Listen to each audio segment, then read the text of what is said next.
sekarang aku sama Ibu Murni dan Tenisa mau masak nasi tumpeng dan ikan emas pesmol nih. Nah, ini tuh untuk acara ngamandian. Sesuai dengan tradisi yang ada di sini nih, untuk acara ngamandian di bulan Alif, makanan yang dibuat harus ada ikan mas berwarna kuning, seperti ikan mas yang Abdi mau pesmol ini nih. Kita langsung punya tugas masing-masing nih. Abdi ngurus beras yang akan dimasak, Tenisa memotong bahan, sedangkan Ibu Murni membuat bumbu. Bumbu dapur seperti ketumbar, kemiri, bawang putih, cabai, serta bawang merah dihaluskan terlebih dahulu. Udah ini apa lagi, Bu? Goreng ikan. Oh, ini ya? Wah, sepertinya Abdi dipercaya untuk memasak nih sama Ibu Murni. Untuk membuat pesmol, ikan biasa digoreng terlebih dahulu agar tidak amis saat nanti dibuat pesmol. Setelah ikan matang, hayu atuh kita buat pesmolnya. Pertama, masak bumbu yang sudah dihaluskan hingga harum. Sementara saya membuat pesmol, Tenisa mengangkat beras yang tadi dimasak. Agar masakan lebih cepat selesai, Tenisa juga memasak bumbu untuk membuat nasi kuning. Wah, kita memang tim yang kompak dan saling mengisi, euy. Jadi enak, euy, masak bareng-bareng. Setelah tercium aroma harum dari bumbu pesmol, masukkan daun salam dan serai untuk menambah cita rasa pada masakan. Lalu masukkan irisan bunga kecombrang, tomat, cabai hijau, dan juga daun bawang. Aduk hingga rata. Lalu masukkan air hingga mendidih. Gak mau kalah, Tenisa juga mulai memasak bumbu nih. Tapi sepertinya masakan Abdi mah duluan nih. Soalnya tinggal memasukkan ikan yang tadi digoreng ke dalam wajan. Aduk sebentar dan biarkan bumbu meresap ke dalam ikan. Wah, aromanya meniwangi pisan, euy. Di masakan Tenisa, santan dimasukkan ke dalam penggorengan nih. Wah, iya mah pasti gurih euy nasina karena pakai santan. Tambahkan juga gula merah agar rasanya semakin raos. Nah, akhirnya pesmol ikan mas siap untuk disajikan di acara tradisi ngamandian. Kini tinggal bantu Tenisa buat masak nasi. Nah, udah mateng nih pesmolnya. Waduh, wangi banget nih.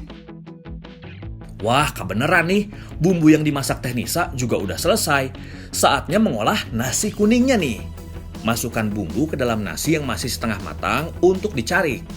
Tenang Bu, Abdi aduk hingga rata ya, agar raos nanti hasilnya. Setelah rata, kini nasi kembali dikukus hingga matang. Akhirnya, nasi kuningnya juga matang nih, dan siap untuk dinikmati. Hayu teh, kita bawa masakannya untuk acara ngamandian.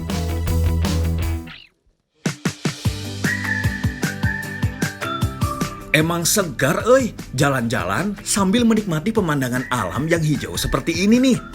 Udaranya seger pisan. Udara seperti ini udah sulit nih didapatkan di kota besar.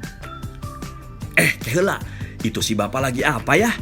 Kok kayak mau merusak tanaman ya? Wah, gak bisa dibiarkan ini mah, harus Abdi carekan. Kenaon atas si bapak?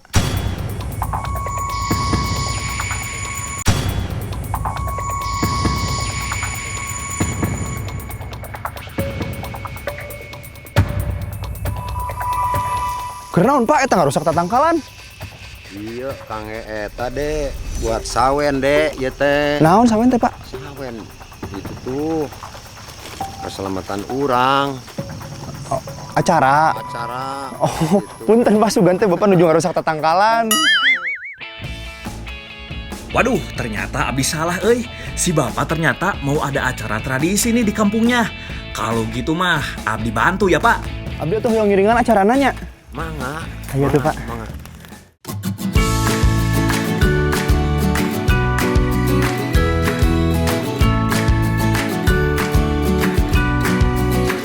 Nah, sekarang saya sama Abah Tari mau bikin sawen. Ini tuh merupakan salah satu alat untuk tradisi ngamandian. Tradisi ngamandian sudah ada dari zaman nenek moyang nih di desa Bantar Agung.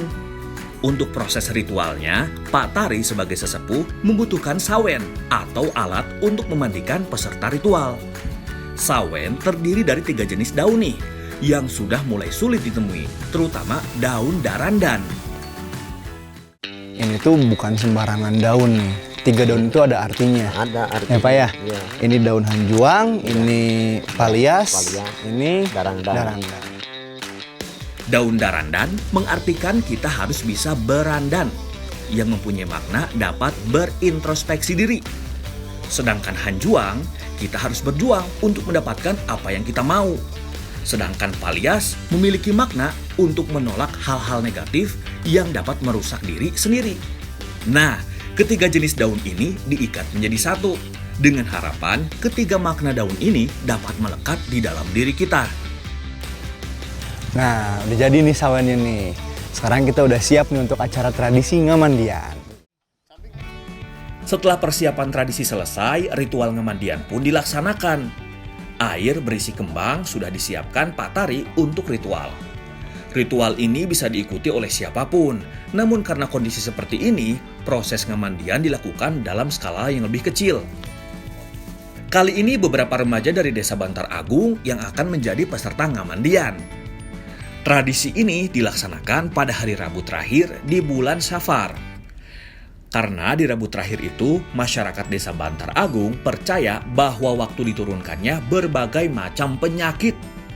Proses ngamandian diawali dengan ritual sesepuh, mendoakan air yang dipakai untuk mandi dengan tujuan menolak bala. Nah, sekarang kita baru selesai berdoa untuk acara pemandian nih. Kita lagi nunggu warga Pak ya, mau ikut Pak ya. Iya. Pak, saya boleh ikutan Pak? Boleh ikut. Oke. Boleh. Yang unik saat proses mandinya, air tidak langsung ditumpahkan ke badan, tapi ada ayakan yang jadi penyekat, dan air cipratan menggunakan sawen. Peserta pun 2 kali dicipratkan air pada bagian depan dan belakangnya. Giliran Abdi nih, siapa tahu dapat menolak bala dan dapat jodoh. Amin. Semoga dengan adanya ngamandian ini, semua hal negatif dijauhkan dari kita semua. Amin.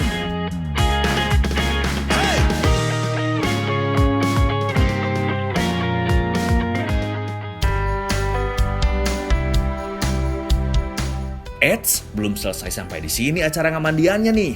Setelah ritual, kita berkumpul untuk makan bersama.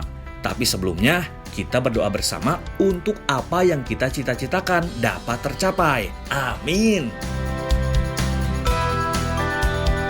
Setelah itu, sesepuh akan memberikan sawen masing-masing satu sebagai bukti telah mengikuti proses ritual ngamandian dan dapat seperti arti dari makna ketiga daun tersebut. Kini waktunya menikmati hidangan yang ada nih. Wah, ini dia yang sudah Abdi tunggu-tunggu. Tadi kita udah selesai semua rangkaian acaranya, sekarang tinggal kita makan nih hidangannya. Walau sederhana, tapi jika dinikmati bersama-sama akan lebih terasa nikmat. Apalagi kalau dibuat sendiri. Makanan dapat berupa apa saja nih sebagai penyajian selamatan. Tapi tetap ada makanan wajib tergantung tahunnya dalam tradisi ngamandian. Selama untuk tujuan positif dan tidak mengganggu pihak manapun, tradisi seperti ini harus terus dilestarikan nih, agar anak cucu kita dapat terus mengetahui keragaman dan keunikan budaya kampung halamannya.